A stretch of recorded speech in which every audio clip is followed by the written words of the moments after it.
English dialogue writing. Lipi wants to leave a message for Najib over telephone. অর্থাৎ লিপি টেলিফোনে নাজিবের জন্য একটি খুদে বার্তা রেখে যেতে চায়। তো মাইসেলফ বলছে, হ্যালো আই অ্যাম লিপি। হ্যালো, আমার নাম লিপি। Could I talk to Najib please? আমি কি নাজিবের সাথে কথা বলতে পারি? ফ্রেন্ডস মাদার, বন্ধুর মা তখন ওপাশে বলছে যে, sorry he is not at home. সে তো বাড়িতে নেই। মাইসেলফ বলছে বা আমি বলছি যে, could I leave a message? আমি কি তাহলে একটি মেসেজ তার জন্য রাখতে পারি, একটি বার্তা তাকে আম, পৌঁছে দিতে পারি?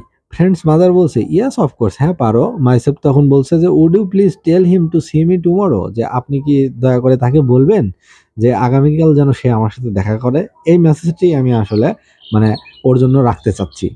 আপনাকে বলছি যে ও আসলে বলবেন যে আমার সাথে যেন আগামীকাল সে আমার সাথে দেখা করে।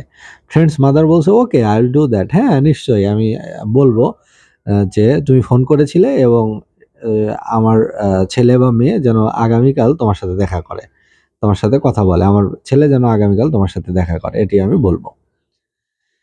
তো এই ডায়লগটি পড়া হলো পঞ্চম শ্রেণীর অক্সফোর্ড প্লাস গাইডটি থেকে।